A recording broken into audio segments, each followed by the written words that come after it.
Friends, आज हम बात कर रहे हैं जीटीएल इंफ्रास्ट्रक्चर की। जीटीएल इंफ्रा ने आज भी अपर सर्किट लगाया और पिछले कई दिनों से लगातार अपर सर्किट लगा है।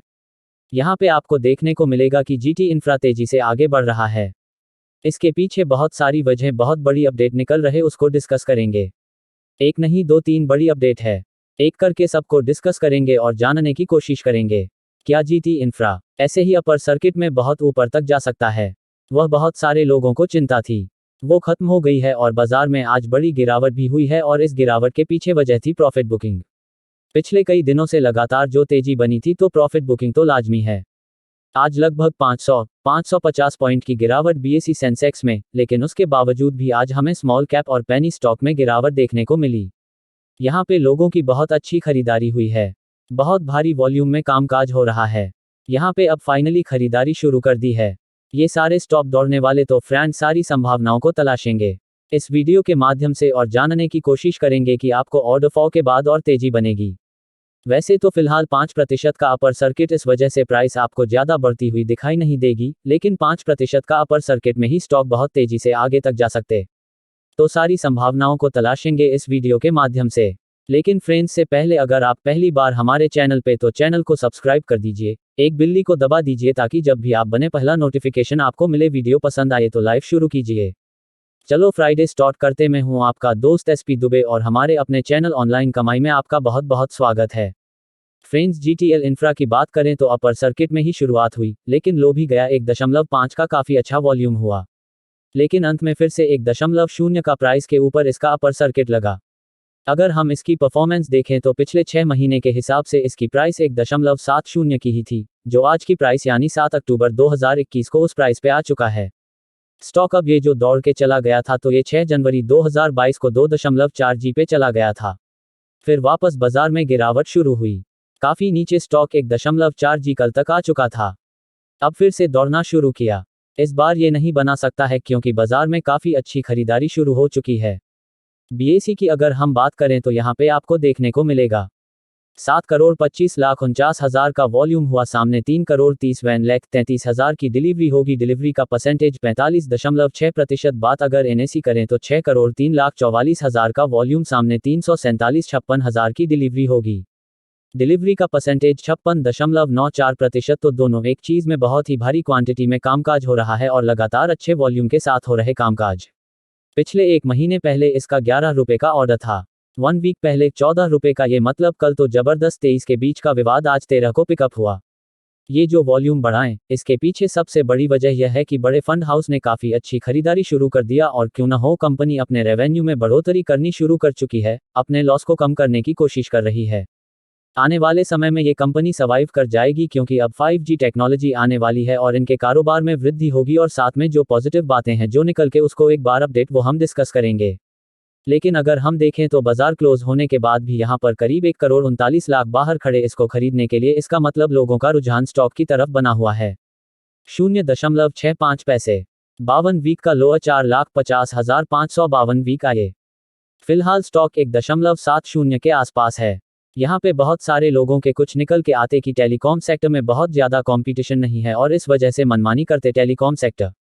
लेकिन फ्रेंड्स, लोकसभा में जब ये क्वेश्चन आया तो वहाँ पे सरकार की तरफ से कहा गया कि ऐसी कोई बात नहीं है, हेल्थी कंपटीशन है टेलीकॉम सेक्टर में, क्योंकि एटलीस्ट 4 बड़े प्लेयर है टेलीकॉम सेक्टर के, जिनमें सरकारी कंपनी BSNL, MTNL और बाकी 3 बड़े प्लेयर है, जिसमें हैं एयरटेल, जियो और वोडाफोन आइडिया। तो कोई टेंशन वाली बात नहीं है, हेल्थी कंपटीशन वहाँ पे लगाता है। और उन्होंने साथ में ऐड किया कि कम से कम अलग अलग स्टेट वाइज 22 लाइसेंस धारक हैं। तो छोटे बड़े बहुत सारे दूसरे प्लेयर भी हैं, लेकिन 4 बड़े प्लेयर हैं। तो यहाँ पे हेल्थी कंपटीशन हो अच्छे से चल रही है और लगातार ये यहाँ पे लोगों के फायदे के लिए यहाँ पे संभावना तलाशी जाती है, न कि लोगों को किसी भी तरह से इसमें घाटे में डाला जाता है। तो ये जो सवाल थे उसके जवाब दिए गए हैं। लोकसभा के अंदर सबसे बड़ी बात यह है कि कहा गया सरकार की तरफ से कि जो टेलीकॉम बेस स्टेशन है उनकी संख्या में बढ़ोतरी हुई है। आप देखोगे तो 31 मार्च 2014 को ये संख्या थी, वो करीब 6,49,834 थी, जो बढ़कर 23,05,914 तक पहुंच गई 28 फरवरी 2022 को। तो आप देखोगे लगभग 4 गुना बढ़ चुके हैं। टेलीकॉम बेस स्टेशन को लगातार यहाँ पे बढ़ोतरी हो रही है। सरकार ने बहुत सारे राहत के द्वार खोले टेलीकॉम सेक्टर के लिए, जैसे कि इन्होंने जो बैंक गारंटी उसको बहुत ज़्यादा मिस कर दिया, एक तरह से पूरी तरह से उनको आज़ाद कर दिया और 100% एफडीआई की परमिशन दे दिया। यानी अब कोई भी बाहर की विदेशी कंपनी भी टेलीकॉम सेक्टर में निवेश कर पाएगी 100%। तो इन सारे जो बंधन की वजह से यहाँ पे बहुत ज़्यादा इनको बेनिफिट मिल रहा है। अब जो पहले रुकावट थी वो अब खत्म हो गई धीरे धीरे। साथ में सरकार ने इनके एजीआर की जो बकाया रकम थी उसमें भी राहत दे दी है। उसमें मोटो मोरिनी के माध्यम से तो आप देखो कि बहुत सारी सरकार ने राहत दी है। इस टेलीकॉम सेक्टर के लिए अब जेफरीज की तरफ से एक बड़ी अपडेट निकल के आ रही है। जेफरीज का कहना है कि आने वाले क्वार्टर 4 में टेलीकॉम कंपनी कमाल कर सकती हूँ। उनका ऐसा दावा है कि जियो और एयरटेल के बीच 10 में कम से कम 10% की ग्रोथ देखने को मिल सकती है और वी के बिजनेस में 5.5% की ग्रोथ देखने को मिल सकती है। तो इस क्वार्टर में इनके रिजल्ट बेहतर हो सकता है। इसके पीछे वजह है कि उन्होंने अपनी प्राइस भी बढ़ाई थी और काफ़ी अच्छा इनके कस्टमर बेस में इजाफा हो रहा है और इसी वजह से इस बार ये कंपनियां अच्छा खासा रिवैल्यूएशन करती हुई दिखाई देगी और इनके प्रॉफिट में बढ़ोतरी हो सकती है। यहाँ पे एक और बड़ी अपडेट निकल के आ रही है, रोटी कपड़ा और मकान। ये पुरानी कहावत थी, अब इसमें एक नई कार जुड़ गई हैं। फ्रेंड्स, मोबाइल यानी किसी को भी जीने के लिए अब 4 चीज़ों की ज़रूरत पड़ती है, रोटी, कपड़ा, मकान और मोबाइल। क्योंकि इस मोबाइल के बगैर आज की तारीख में किसी के लिए जीना मुश्किल हो गया। यहाँ पे आप देखोगे कि ये सिर्फ एक टेलीकम्युनिकेशन की वस्तु नहीं रह गई है, बल्कि ये हमारी रोज़मर्रा की ज़िंदगी किसी को पर चलती है। क्योंकि आप देखोगे कि 95% जब लग गया है यूपीआई ट्रांजैक्शन में मोबाइल बेस और ये कस्टमर जो है लगातार इनके बढ़ रहे हैं और इसका बेनिफिट भी मिल रहा है, कंपनियों को भी मिल रहा है और साथ में इसके टेलीकॉम सेक्टर को भी मिल रहा है। आने वाले समय में ये और बढ़ेगा। तो अब जो भी ट्रांजैक्शन हो तो यूपीएस वो मोबाइल के थ्रू होते, तो यहाँ पे सिर्फ बातचीत करने के लिए मोबाइल का इस्तेमाल नहीं होता, बल्कि हमारे लिए वो पूरी तरह से बिजनेस हो गया हमारा मोबाइल, और यह बहुत ज़्यादा ज़रूरी है। उसकी प्राइस को मेंटेन रखा जा रहा है। बीच में प्राइस बढ़ाई गई है, लेकिन वो थोड़ी सी ज़रूरी थी इनके लिए, वरना कंपनियां लॉस में जाती। लेकिन ये जो प्राइस हाइक हुई है इसकी वजह से आने वाले समय में कंपनी का सर्वे कर जाएगी। लेकिन जो खर्च दिन से लिया जाता है उसके बदले में बहुत सारी सुविधाएं थे।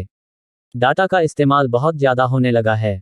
जैसे आप देखोगे कि पहले कोविड के पहले लोग जितना मोबाइल का इस्तेमाल नहीं करते हैं, उससे ज़्यादा वो करना सीख गए। लोग मोबाइल का इस्तेमाल डाटा यूज़ के लिए भी कर रहे हैं, साथ में अपने ट्रांजैक्शन के लिए भी कर रहे हैं। तो ये बहुत सारी जो बातें हैं जो निकल के आ रही है, इस सेक्टर के लिए प्रचुर संभावनाएं खुल चुकी है। आने वाले समय में सेक्टर बहुत तेजी से ग्रो करने वाला है। तो जीतने भी संबंधित स्टॉक है, चाहे टेलीकॉम कंपनियां हो या फिर टॉवर कंपनियों, सबको बिजनेस में बहुत सारा बेनिफिट मिलने वाला है। जो कंपनी है आने वाले समय बहुत ज़्यादा अच्छा आपको रिटर्न दे सकती है। फ्रेंड्स, यहाँ पे सबसे बड़ी बात निकल के आ रही है कि टेलीकॉम सेक्टर में जो सब्सक्राइबर हैं उनकी संख्या में बढ़ोतरी हुई है, ना कि कमी आई है। काफ़ी लोग कह रहे थे कि कोविड के बाद में कमी आई है, तो ये बात नहीं है जो जेफरीज का दावा है कि जो 5.9 मिलियन है जो इस बार सब्सक्राइब जुड़े जनवरी 2022 में, जबकि पिछले दिसंबर 2021 में ये 4.2 मिलियन थे। तो आप देखोगे कि पिछले एक साल में अच्छी खासी बढ़ोतरी हुई है सब्सक्राइबर में। इसका मतलब हुआ कि लोग इस सेवा का लाभ उठा रहे, ज़्यादा से ज़्यादा कस्टमर जुड़ रहे हैं, न कि कस्टमर घट रहे। तो प्राइस हाइक होने का इसका कोई असर देखने को नहीं मिल रहा है। यहाँ पे एक और बड़ी अपडेट निकल के आ रही है। 5 टेक्नोलॉजी लाने के लिए सरकार पूरी तरह से तैयार हो गई है। जल्द से जल्द स्पेक्ट्रम की नीलामी भी होगी। लेकिन सबसे बड़ी चिंताजनक बात यह है कि 5G के लिए हर टेलीकॉम टावर जो है उसको फाइबर से लैस करना जरूरी है। लेकिन अभी सिर्फ इंडिया में 34% मोबाइल टावर है वहीं फाइबर से कनेक्टेड हुए, और 5G के लिए जरूरी है कि हर मोबाइल टावर फाइबर से कनेक्ट किया जाए। तो भी इसके लिए बहुत ज़्यादा आगे बढ़ना जरूरी है। तो इसके ऊपर तेजी लाने जरूरी है। तभी ये जब तेजी से आगे बढ़ेगा तभी ही ये सर्विस जल्द से जल्द आ पाएगी, क्योंकि सरकार ने अपनी तरफ से सेट किया गोल की 15 अगस्त को इसको लॉन्च किया जाए 5G टेक्नोलॉजी को। तो इसके लिए हर टावर को फाइबर से कनेक्ट करना होगा। ये काम बहुत ज़्यादा जरूरी, जल्दी से जल्दी करना होगा। तो इससे बहुत सारी अपडेट निकल के आ रही है, जिससे एक बात समझ में आ रही है कि टेलीकॉम सेक्टर में बहुत तेजी आने वाली है। जिस तरह से इनका रेवेन्यू में बढ़ोतरी हो रही है, ये कंपनियां इस बार क्वार्टर का रिजल्ट बहुत ही बेहतरीन पेश कर सकती है। इस बार हमें जी इंफ्रा के ट्रेलर जो फ्रेंड्स रिजल्ट में भी में पॉजिटिव बातें दिखाई दे सकती है। तो निवेश का ये मौका है जब आपको इन्वेस्ट करना चाहिए। आने वाले समय यह स्टॉक मल्टीबैगर साबित हो सकता है। आपको ये ध्यान रखना है कि कम्युनिटी सेंटर स्टॉक के साथ बना हुआ 81%, बाकी कॉलेज 8% सेल की कॉल है। 11% कॉल, 100 में से 90% लोग इसको लेना पसंद कर रहे। एक बार इसके पोर्टल को भी चेक कर लेते।